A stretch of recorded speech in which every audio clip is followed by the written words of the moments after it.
Hi, this is Little Dwarf playing games while rambling incoherently into a microphone. Why? Well, just because I can, and they continue with the Town of Light, blind. I am looking for the showers. I'm back here. Okay. I don't remember where the showers might be, to be honest.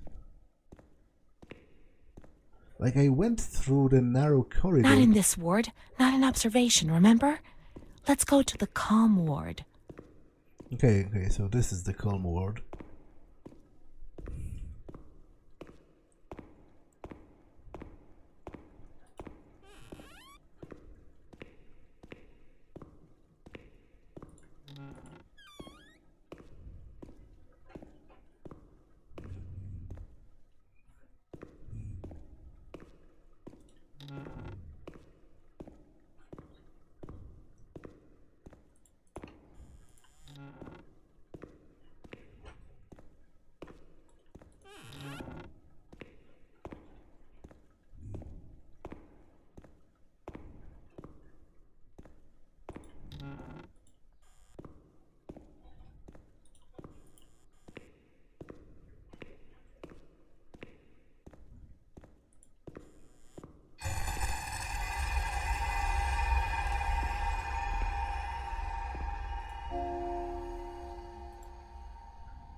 I didn't tell anyone about the light.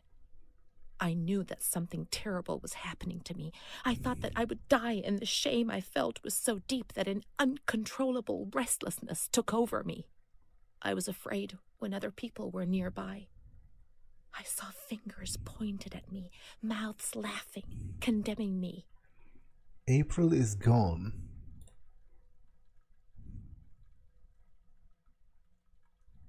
I tried to be alone. I would sit down on the ground and, curled up in the dark, I would repeat a word, any word, in continuation. This helped me not to think, not to lose myself. I would spend entire days like this, hoping that my mother would ignore me.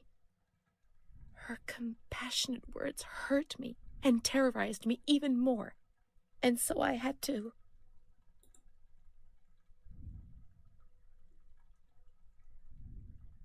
shout and shout and shout those words. After a few days, things got better, and little by little I came out of my hiding place. But the fear was always there, under the surface, ready to strike me even harder.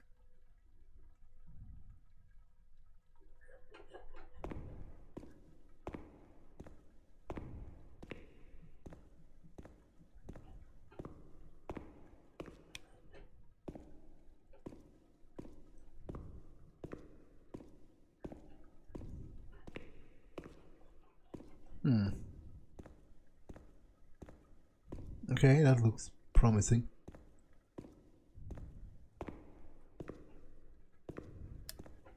Everything's ready. Let's get undressed and leave our clothes on the hooks in the changing rooms.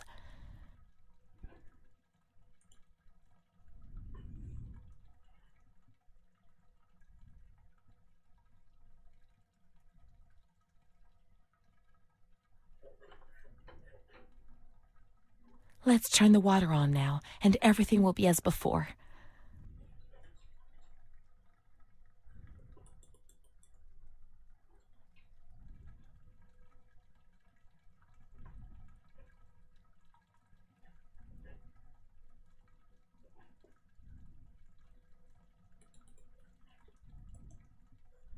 How would I even turn the water? There's no faucet on any of those.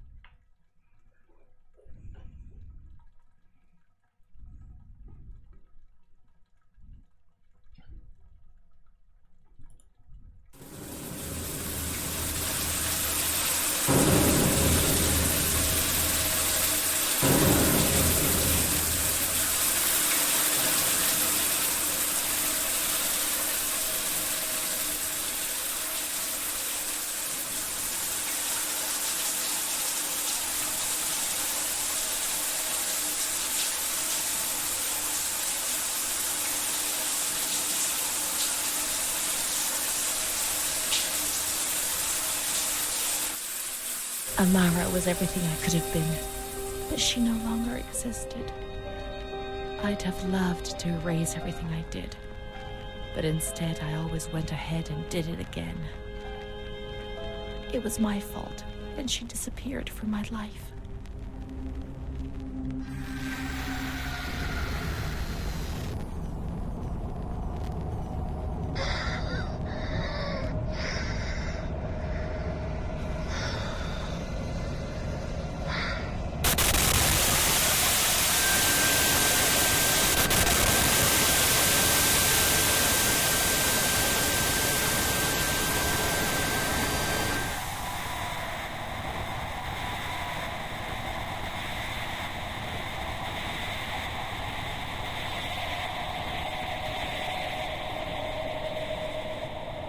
They gave you injections there, which made your body and soul tremble violently. A whirlwind of anguish and unbearable pain. I lived in terror of the next time. They had taken me upstairs to that ward where no one wanted to go.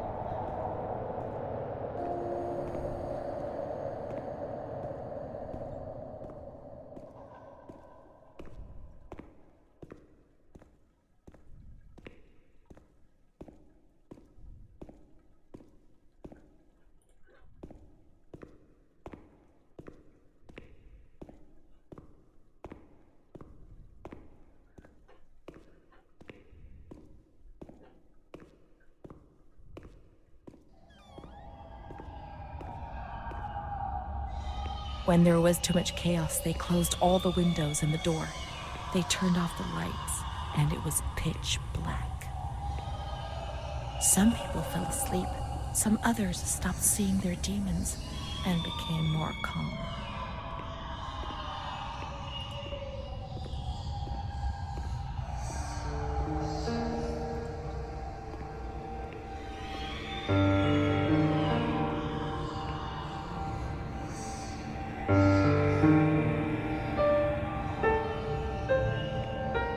That's an interesting mural. This one has like a wand almost? Or maybe I'm misinterpreting it because it seems to be the part of this.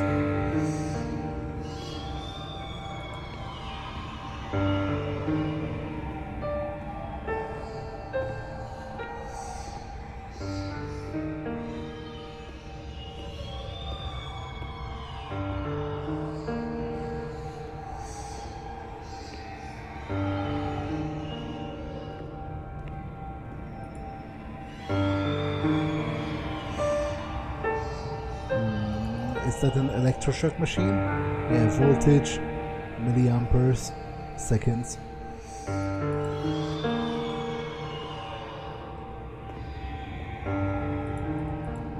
Montefoscoli, December 20th, 1941. Dear Director, could you please let me know how my daughter, your patient Renée T, is getting along?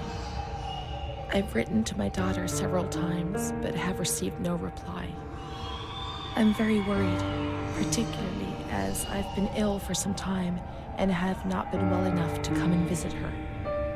Please kindly let me know when it will be possible for me to bring my daughter home. Your humble servant, Ada T. Bring this letter to the attention of Dr. C so he can assess the potential discharge of the patient. Not delivered.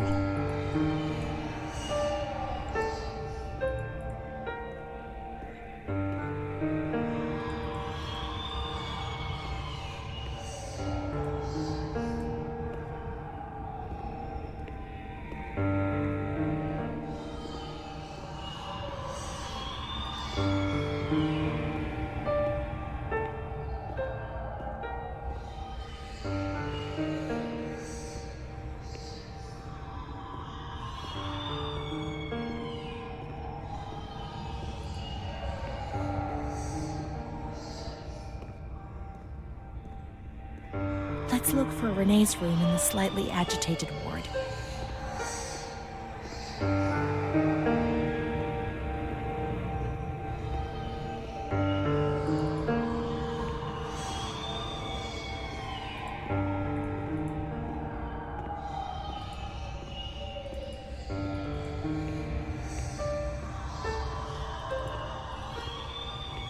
that's here, so...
Unless there's another of those wards on the other side.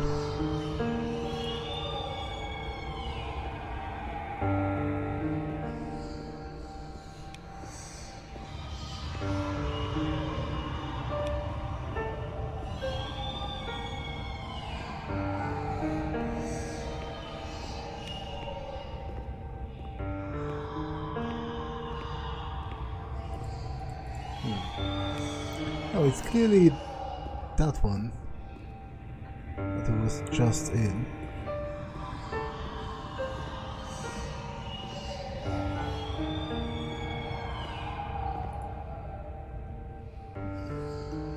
Yeah, there's no other semi-agitated ward, I don't think.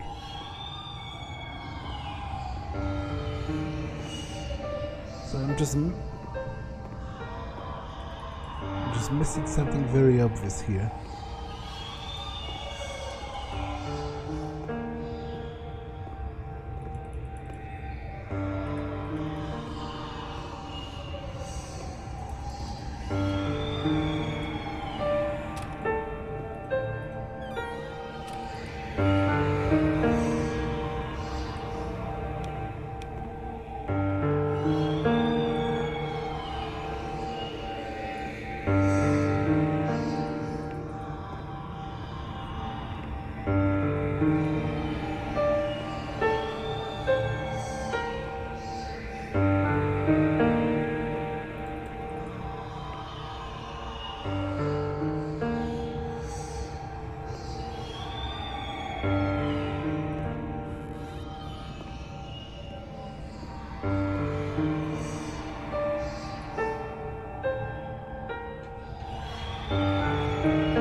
I'll check if there's not another ward down there, but I don't think so. That one is the calm one.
those shutters, the door, and switch off all the lights.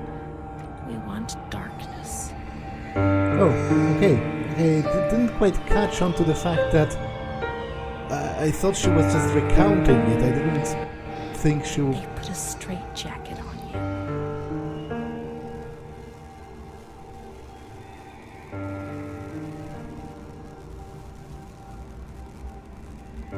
They gave you a cold shower.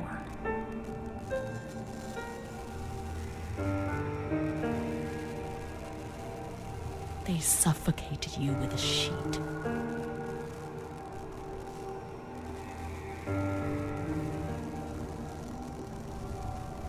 They tied you to the bed. They tied me to the bed.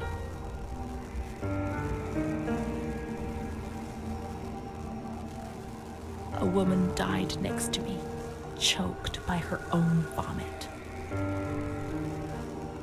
She was tied down because she wouldn't stop pleasuring herself. I can still hear her death rattle. I screamed, but nobody came. Everybody screamed in there, all of them. It was then I saw the doll, which wasn't Charlotte. No, she wasn't Charlotte.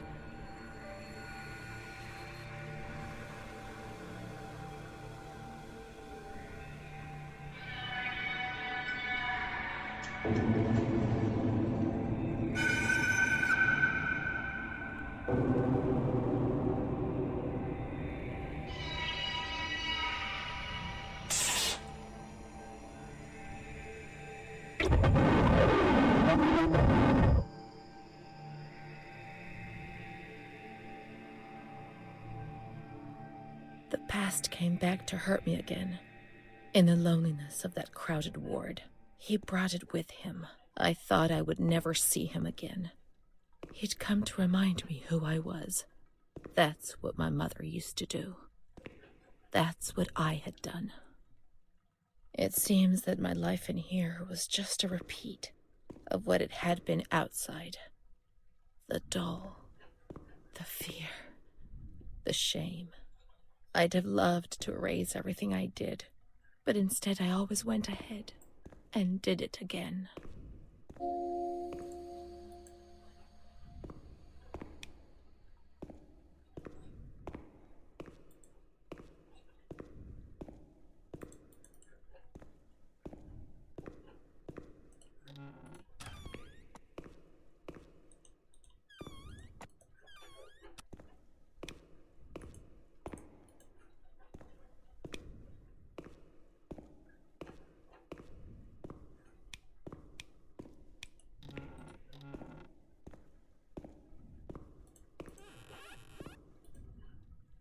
Montefoscoli, November 12th, 1939.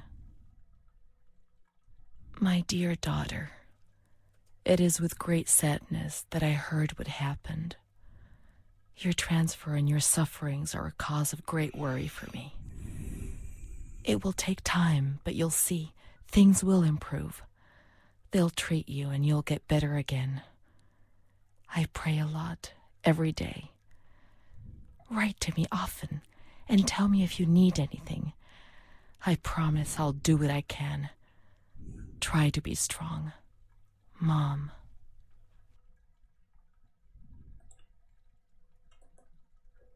This is the last letter she wrote to me. Once I was put into this ward, I was overwhelmed by loneliness. After that medical examination, I received no more letters from Mom. Why is that man here? Why doesn't she come to see me? Did I make a mistake? It didn't seem like she wanted to abandon me. What did I do wrong? I'd like to be able to reply to her again now, to change things. Please, I beg of you, get me out of this place. It frightens me so much. They've taken everything from me, everything. They hurt me really badly. I am so alone. Nobody knows about me. It's as if I didn't exist.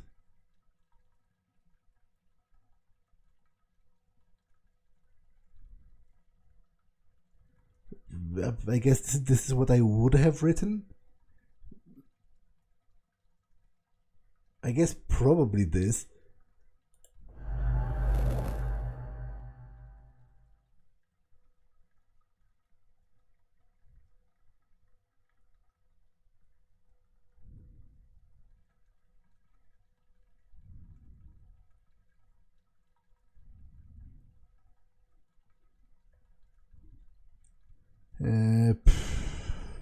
I was wrong, you were right.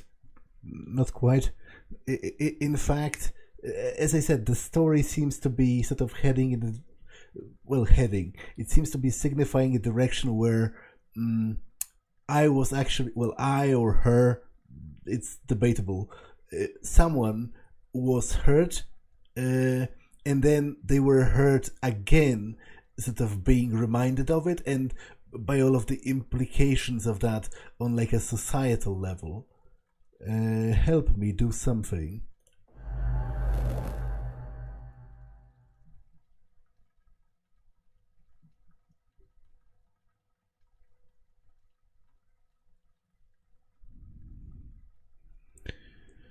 I'll behave for sure, things will be fine.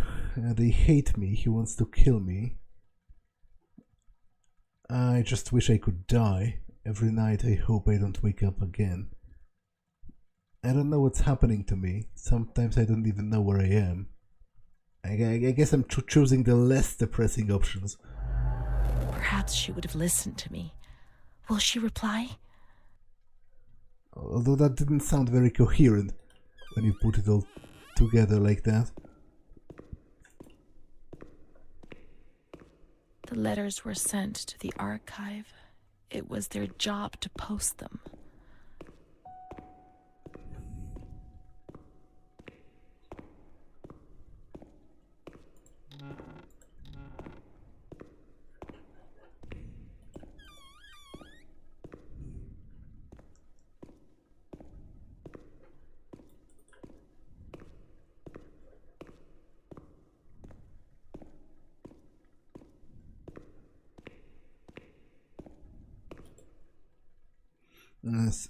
Clinical diary of Renée T.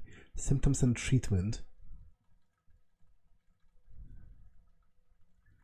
Unstable, impulsive, irritable, nympho, incoherent, nervous, clamorous, extravagant, erotic, menacing, capricious, hallucinating, red in the face, excited, restless, exhibitionist, insolent, chattering, deceitful, rebellious, irreverent, devoted to idleness, lying, petulant, flirtatious, impertinent, slanderous, cruel, angry, domineering, pleasant. I guess this is a very bad way of doing captions, because none of them are highlighted, whereas you have to do it here. You have insatiable, nympho, impulsive, blah blah blah, whatever. And again, this is what I was talking about, which is that in the past, and in some places even nowadays, simple lifestyle choices, such as those people back in that time period the game took place in, to them, like a lifestyle of a sex worker was like a symptom of something very deeply wrong with you on like a mental level. Like they thought it's actually some kind of a mental disorder if you sleep around too much. It qualifies you as some kind of a psychiatric delinquent, which to be honest, in this case, it might have very well been linked with some actual mental issues, because it very much seems that Renée, whether that's me or my mother or whatever, unclear, but she has been possibly raped, or at the very least molested, as a young child, like at 14 or 15. And then possibly she was kind of dragged maybe and forced into prostitution. That's kind of what the game seems to be alluding might have happened.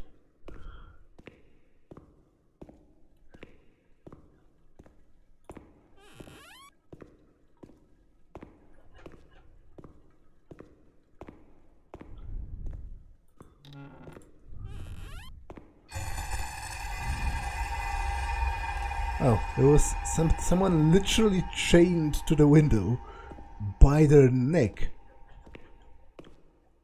like an animal.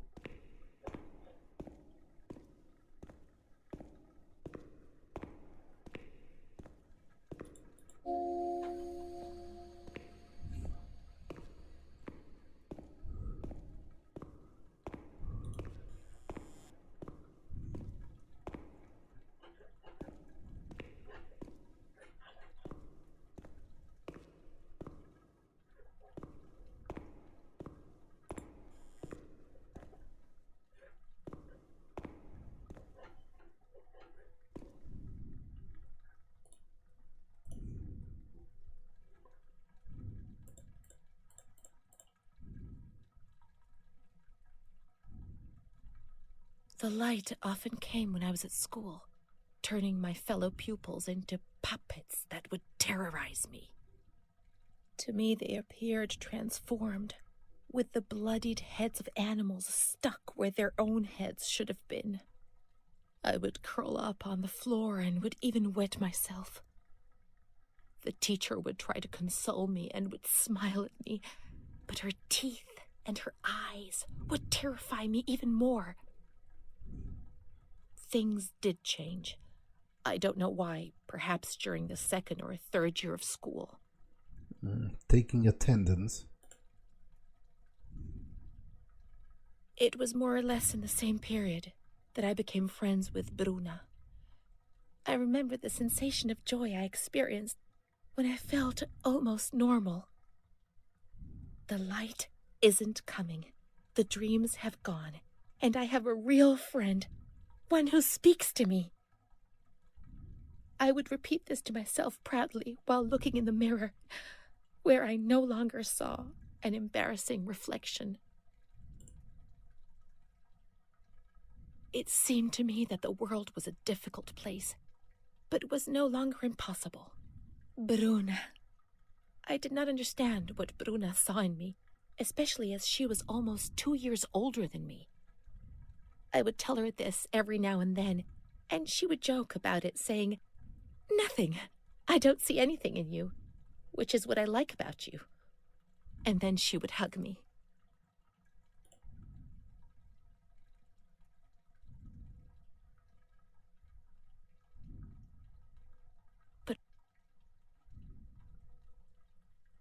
But one day, she was sad and pensive, and said to me, "You and I are the same.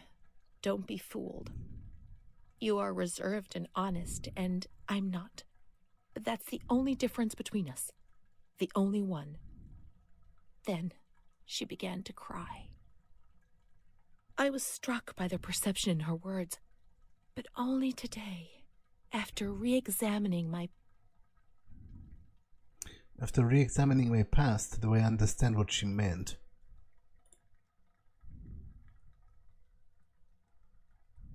Okay, I read that already. Or rather, had that read to me.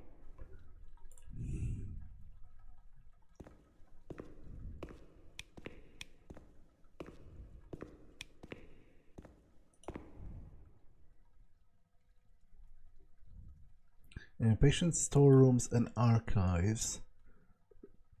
12, so the other side basically.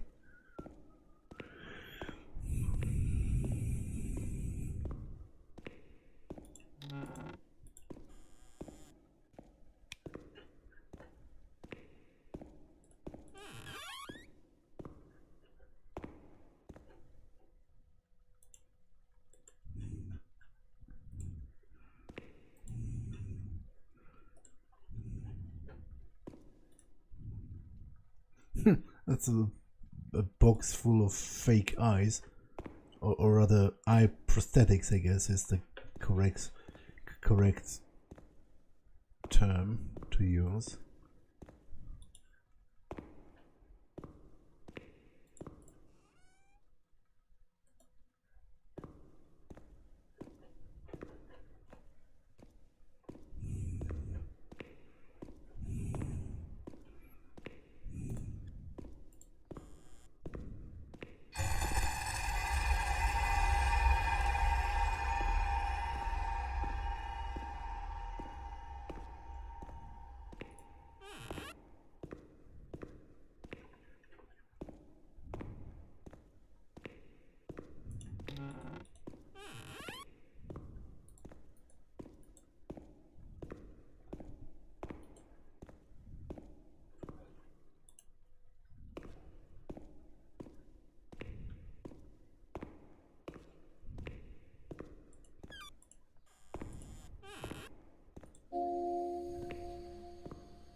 Oreste Pacheco. 4456. I know not of the significance of that.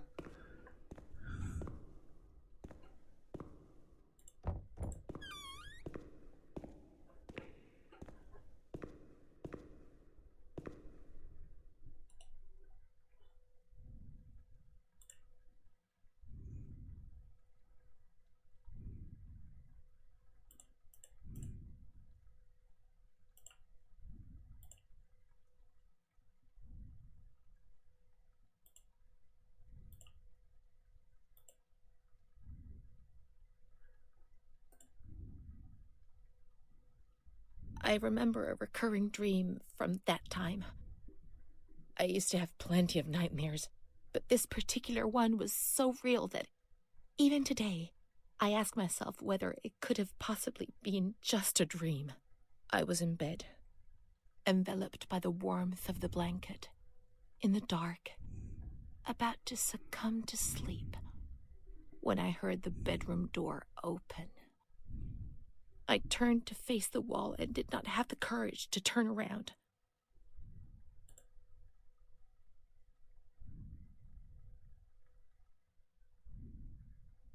I only saw a shadow cast against the wall by the light filtering in through the door. Then I heard the door close again, and I thought that it might have been my mother who, before going to bed, used to peep in to see whether I was sleeping. However, there was no time to breathe a sigh of relief, for footsteps approached the bed, and I heard the sound of breathing close by. Fear paralyzed me from head to toe. The blankets were pulled back. I remember the chill of fresh air on my spine. Someone sat on the bed, and I trembled.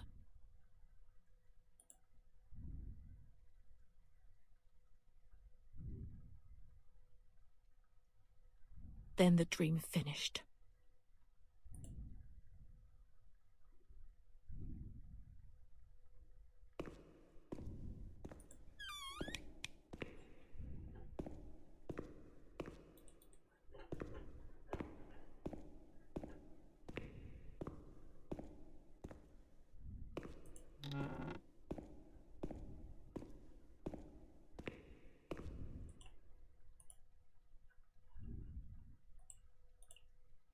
The people of Italy take arms. Italy's entry into the war, announced by the Duke. War, Mussolini speaks. A message from the Führer to the King. New tuberculosis unit open. Inauguration of the Maragliano Pavilion.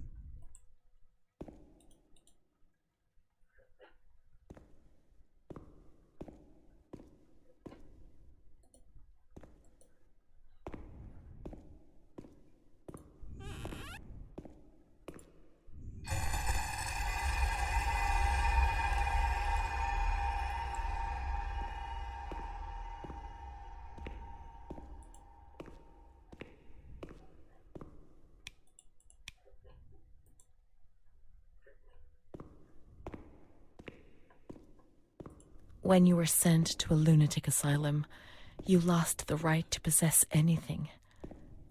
Everything you arrived with was packed up and stored here, even the clothes you were wearing, in case you were released one day, but far too many never left.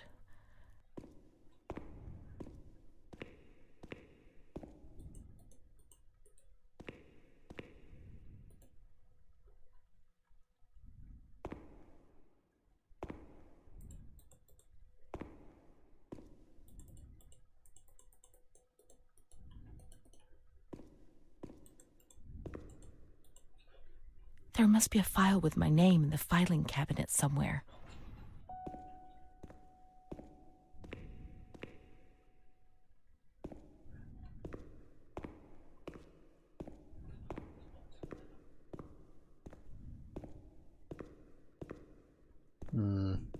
Well, I would be under I assume it goes by surnames, so T, I guess? There must be a file with my name in the filing cabinet somewhere.